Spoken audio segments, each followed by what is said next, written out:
Anything else you want to say to wrap up our talk on the special education session? No, I think that pretty well covers it. We did all of that in 2 weeks. Amazing. Really a little less than 2 weeks. It was a very busy time. I certainly appreciate Governor Bredesen's initiative. He trying to improve public education in Tennessee, and we all want to do that. We have some different ideas perhaps about how to do that, but I certainly appreciate his initiative. And you know, a governor in his last term could have said, you know, I'm just going to kind of coast and not do anything this last year, but not Governor Bredesen. He's working very hard to do what he thinks is best for Tennessee. The governor's proposed budget, again, looks at some major funding reductions of state government. What is the scale of these proposed reductions? And I know some of it's speculation at this point. Nancy, we've heard everything from 6 to 9% cut from the current budget. Now, the budget cycle that we're currently in, it was cut 10% from the previous budget, and now we're looking at 6 to 9%. And I think the low number I've heard is probably $800 million all the way up to 1.4, 1.5, not million, but billion. 800 million up to 1.4 billion. So these are pretty substantial cuts. We do not yet know what will be cut because we don't have a budget presentation yet. We'll get that from the governor real soon. But it's serious, and obviously it's because of the recession. You have less spending. When you have less spending, you have less sales tax generation, and this state is sales tax and franchise and excise tax dependent. So it's going to be pretty serious, I think, and we'll see some services cut as a result. Do you think that there's going to be major dips into the rainy day fund? I think probably the governor will propose using some of the rainy day fund. We did for this current budget cycle, for the 2009-2010 budget cycle. I expect we'll probably dip into it again. I know the governor has not wanted to do that, and I appreciate that. You want a good, healthy rainy day fund. That helps in a lot of ways. It's there in case of emergencies, number one. Number two, it helps your bond rating with the rating agencies. But we dipped into it a little bit last year simply because we had to balance the budget. And I think probably we'll have to do that again this year. Is there any program or service that you think should be absolutely exempt from budget cuts? We simply cannot cut K through 12 education. I hope we don't cut operating expenses for higher ed. I doubt there'll be any capital outlay for higher ed. And Nancy, this is very, very important too. Corrections and public safety. We cannot let inmates out of our corrections institutions because of these budget cuts. We just can't do that. We've got to protect the public. We've got to keep the highway patrol on the highways to keep our state safe. So yes, I think there's some things that we simply should not cut. And it's tough because there's so many other demands. One person mentioned to me this morning, how about our state parks? Are we going to cut our state parks? You know, you close a park, then the place falls to pieces while it's closed, and then you got to go back and make all these repairs. Well, I hope we don't have to close any state parks, but these cuts have got to come from somewhere, and there may be some personnel layoffs, and there may be some other things that are very unpleasant, but when you don't have the money, you just have to tighten your belt and make the cuts.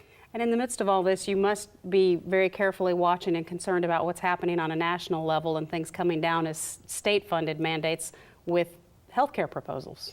Yes, we're very concerned about any kind of mandate from the federal government at this point.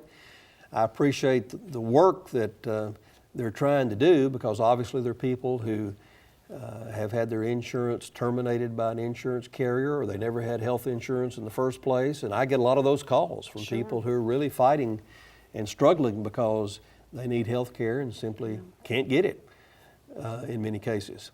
But we don't need a huge mandate from the federal government to the states. We don't have the money to pay for that.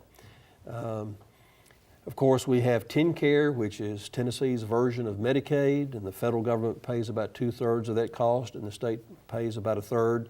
But we don't need our third to increase because obviously we have this revenue shortfall, and all other states are in the same predicament. We have a new problem, and that's unemployment insurance, trying to pay all the unemployment claims. We just had Commissioner Neely before my committee talking about the demand on our unemployment trust fund, and we're having difficulty keeping up with that demand. Are we at a point, it sounds like we are at a point, where any additional cuts are seriously starting to hurt your constituents? the people that we're serving? I think we're probably at that point already, and it may get even more severe. People are going to feel some of these cuts, and it's just an extremely difficult time. This is not the Great Depression, but it is the Great Recession. And while I'm optimistic we'll pull out of it this year, I think probably we've already bottomed out. I've seen some very positive signs. GNP is up.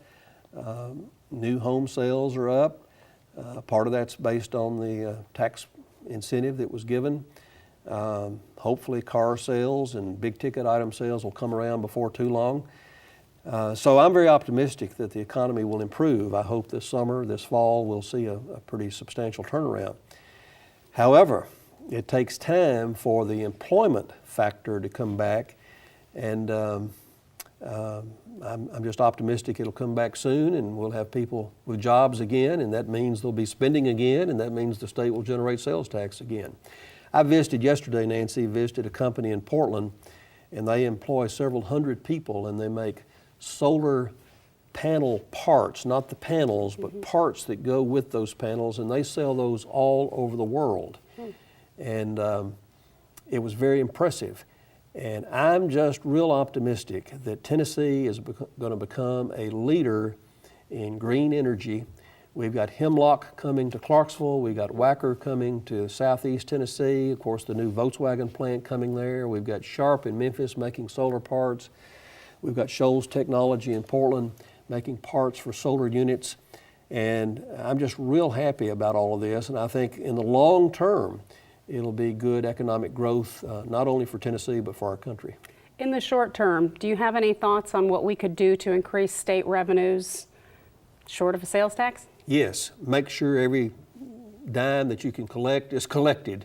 And the Revenue Department's doing that, incidentally. We passed legislation last year that authorized the state to actually collect the business license tax.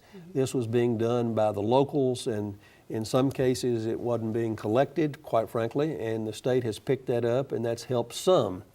And also they're looking at loopholes, people that have been avoiding franchise and excise or some other kind of state tax. And so yes, one thing you can do is collect the tax that's due, and the state's been working hard on that. Well, let's talk about some other legislative issues. You chair the House Consumer and Employee Affairs Committee. Tell us a little bit about the scope of that committee. I do serve on that committee, and I actually chair the Employee Affairs Subcommittee of that committee. We consider all of the workers' compensation legislation that comes through. We deal with unemployment insurance, and then all of the consumer legislation that comes through. So just a wide range of things. Never cease to be amazed at how many different things might come through that committee. It's a very interesting committee. And during this recession, it has become an increasingly important committee because of unemployment claims and what the state is obligated to do and is trying to do to help people while they're out of work. So I don't know about bills. We're still waiting for bills to come to the committee. We've just started the committee process, and we heard from Commissioner Neely of Labor and Workforce Development. He talked to us about the unemployment insurance situation. I'm sure we'll have other bills coming before that committee real soon.